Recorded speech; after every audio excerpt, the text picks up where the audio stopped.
Holidays-nale, adu namma GT Holidays da. GT Holidays, South India's #1 travel brand.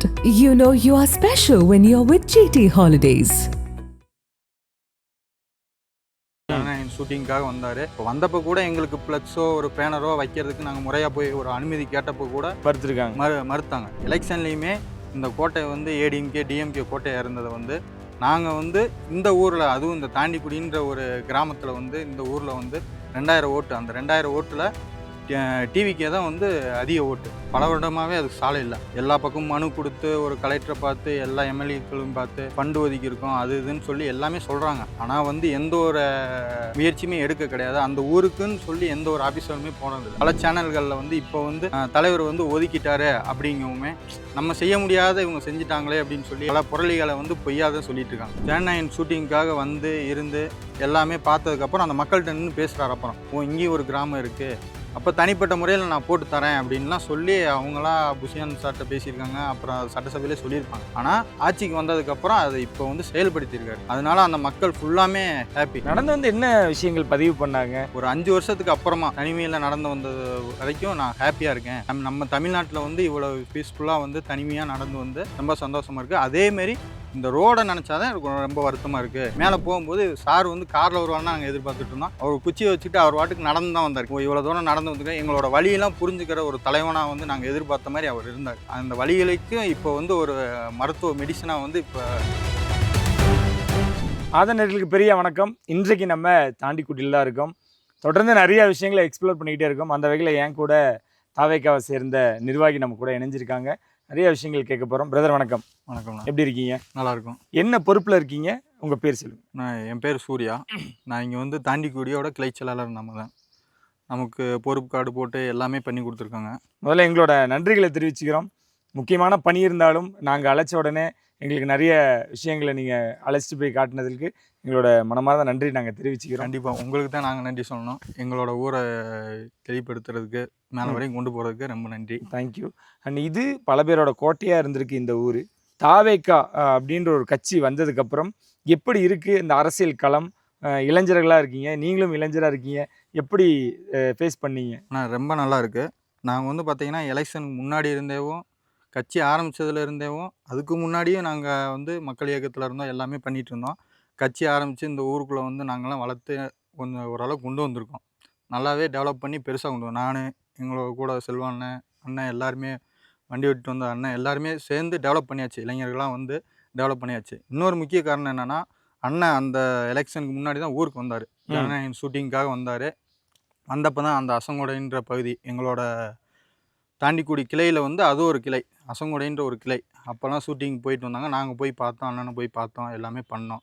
அப்போ வந்தப்போ கூட எங்களுக்கு ஃப்ளெக்ஸோ ஒரு பேனரோ வைக்கிறதுக்கு நாங்கள் முறையாக போய் ஒரு அனுமதி கேட்டப்போ கூட ஸ்டேஷன்லேருந்து எல்லா சைடுமே வந்து அப்போ வந்து அனுமதி மறுத்தாங்க. அப்போ அமைச்சர் ஆனந்த் அவர்கள் சொன்ன மாதிரி அது உண்மைதான். அப்போ இடையில நாங்கள் பார்த்து அமைச்சரை பார்த்து அப்போ வந்து இடையில மறித்து நாங்கள் போய் அண்ணன்ட்ட சொன்னோம், இந்த மாதிரி ஒரு கொடி கூட வைக்க விடலை, நம்ம முறையாக அனுமதி கொடுக்கல அப்படின்னு சொல்லி சொன்னப்போ அவர் எல்லாமே உள்வாங்கிட்டார்.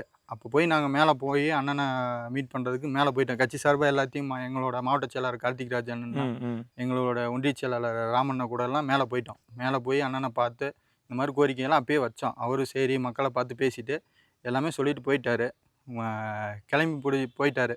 அதுக்கப்புறம் எலெக்ஷன் வந்துச்சு. எலெக்ஷன்லேயுமே இந்த கோட்டை வந்து ஏடிஎம்கே டிஎம்கே கோட்டையாக இருந்ததை வந்து நாங்கள் வந்து இந்த ஊரில், அதுவும் இந்த தாண்டிக்குடின்ற ஒரு கிராமத்தில் வந்து இந்த ஊரில் வந்து 2000 ஓட்டு, அந்த 2000 ஓட்டில் டிவிக்கே தான் வந்து அதிக ஓட்டு. 100 ஓட்டு 150 ஓட்டு அதிகமாக நாங்கள் வாங்கியிருக்கோம். 662 ஓட்டு வாங்கி இந்த ஊருக்குள்ளே வந்து அந்த கோட்டையை வந்து தகர்த்துட்டோம். டிவிக்கே கோட்டையாக இப்போ மாறி இருக்குது. உங்களோட உழைப்பு தான் அதுக்கு ஒரு காரணமும் கூட. அசன் கொடை அப்படின்ற ஊருக்கு அந்த சாலை அமைக்கிறது, ஜனநாயகன் ஷூட்டிங்கும் அங்கே தான் நடந்தது. இப்போ நம்ம அவங்களோட மக்களையும் நம்ம சந்தித்து நிறைய விஷயங்கள் பேசினோம். சொல்லுங்கள், எத்தனை வருடங்களாக அங்கே சாலை இல்லை? உங்கள்கிட்ட எப்படி இது சொன்னாங்க? இதுக்கு முன்னாடி இருந்தவங்க என்னென்னலாம் சொல்லியிருக்காங்க காரணங்கள்? நான் இதுக்கு முன்னாடி வந்து பார்த்தீங்கன்னா பல வருடமாகவே அதுக்கு சாலை இல்லை. இப்போ ஒரு மெச்சூரிட்டி வந்து ஒரு 20 வருஷமாக அவங்களும் போராடுறாங்க. எல்லா பக்கமும் மனு கொடுத்து ஒரு கலெக்டரை பார்த்து எல்லா எம்எல்ஏக்களும் பார்த்து ஃபண்டு ஒதுக்கியிருக்கோம் அது இதுன்னு சொல்லி எல்லாமே சொல்கிறாங்க. அதேமாரி எங்களோட ஊருக்கு வந்து இவங்களோட இது சைடில் இருந்து வந்து அந்த கிராம மக்கள் போய் பல இதை ஆஃபீஸர்கள்லாம் பார்த்து சின்ன சின்ன ரோடை வெட்டி அவங்களே சொல்லியிருப்பாங்க. எல்லாமே வெட்டி அவங்க கொண்டு போய் எல்லாமே பண்ணியிருக்காங்க. ஆனால் வந்து எந்த ஒரு முயற்சியுமே எடுக்க கிடையாது. அந்த ஊருக்குன்னு சொல்லி எந்த ஒரு ஆஃபீஸருமே போனதில்லை. ஏன்னா ரோடு இல்லை, முதல் காரணம் ரோடு இல்லை. ஆனால் எங்கள் தளபதி வந்து மேலே போய் ஷூட்டிங்காக போயிட்டு வந்து சொன்னதை வந்து ஞாபகம் வச்சு திரும்பியும் நாங்கள் வந்து அந்த ஒரு இமெயில் ஐடி கொடுத்ததுக்கப்புறம் தனிப்பட்ட இதில் நாங்களும் அனுப்பியிருக்கோம். அண்ணன் ஒன்றிய செயலாளர் ராம்குமார் மூலியமா, மாவட்ட செயலாளர் மூலியமா நாங்களும் இதை தெரியப்படுத்தி சிஎம்செல்லுக்கே தனியாக அனுப்பி அதையும் ஞாபகம் வச்சு அவரோட இது ஒரு ஸ்பெஷலாக எடுத்து சட்டசபையில் பேசி எல்லாமே பண்ணதுனால அந்த ஊர் மக்களும் ஹாப்பி, எல்லாருமே ஹாப்பி. ஆனால் அப்போ வந்து பார்த்தீங்கன்னா இந்த ஊர் இதே தாண்டிக்குடி ஊரில் வந்து கூடம் நகர்னு சொல்லி ஒரு பகுதி, அதான் ஒரு முன்னாள் அமைச்சர் வந்து பேசியிருப்பார். அதை மென்ஷன் பண்ணி அவங்களும் ஒதுக்கி இப்போ வரைக்கும் அதுவும் வேலை நடக்குதா சொல்லி அவங்களும் வந்து எல்லாமே பண்ணியிருக்காங்க. கான்ட்ராக்ட்காரங்க இருந்தாங்க. போடப்பட்டுச்சுன்னு சொன்ன ரோடுக்குமே வந்து இன்னும் அதுவும் முழுமையாக போடப்படலை, ஆரம்பிக்க கூட இல்லை. அதுவும் ஃபாரஸ்ட் டிபார்ட்மெண்ட்டு எல்லாமே சொல்லியிருக்காங்க. அதுக்கு இது ஒதுக்குன மாதிரி, பணம் ஒதுக்குன மாதிரி இதையும் அவங்க ஒதுக்கியிருக்கலாம். ஆனால் காரணம் காட்டி பல சேனல்களில் வந்து இப்போ வந்து தலைவர் வந்து ஒதுக்கிட்டாரு அப்படிங்கவுமே நம்ம செய்ய முடியாத இவங்க செஞ்சிட்டாங்களே அப்படின்னு சொல்லி அது இதுன்னு சொல்லி பல புரளிகளை வந்து பொய்யாதான் சொல்லிட்டு இருக்காங்க. இப்போ நம்ம மக்களை நேரடியாக பார்த்துருப்போம். அந்த மக்கள் நேரடியாக பார்க்கும்போதே தெரியும் அவங்களோட சந்தோஷம் எல்லாமே இருக்குது. கூடிய விரைவில் இது இப்பயும் நடந்துக்கிட்டே தான் இருக்குது. வந்து பார்க்குறாங்க, அதிகாரிகள்லாம் வந்து பார்க்குறாங்க. இவங்க என்ன செஞ்சுறாங்க, சட்டசபையிலையுமே அந்த அந்த ரோடு வந்து வேறு, இந்த ரோடு வந்து வேறு.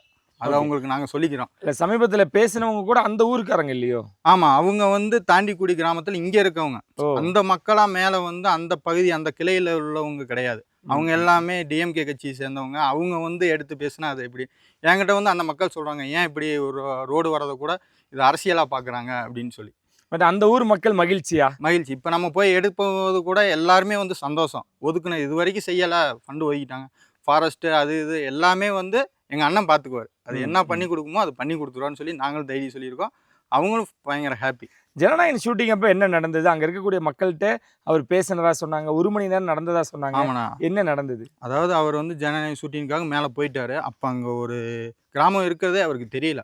ஜனநாயகன் ஷூட்டிங்காக வந்து இருந்து எல்லாமே பார்த்ததுக்கப்புறம் அந்த மக்கள்கிட்ட நின்று பேசுகிறார். அப்புறம் ஷூட்டிங் முடிச்சுட்டு வந்து அந்த மக்கள்கிட்ட பேசி, இங்கேயும் ஒரு கிராமம் இருக்குது, அப்போ தனிப்பட்ட முறையில் நான் போட்டு தரேன் அப்படின்லாம் சொல்லி அவங்களாம் புஷியான் சார்கிட்ட பேசியிருக்காங்க. அப்புறம் சட்டசபையிலே சொல்லியிருப்பாங்க.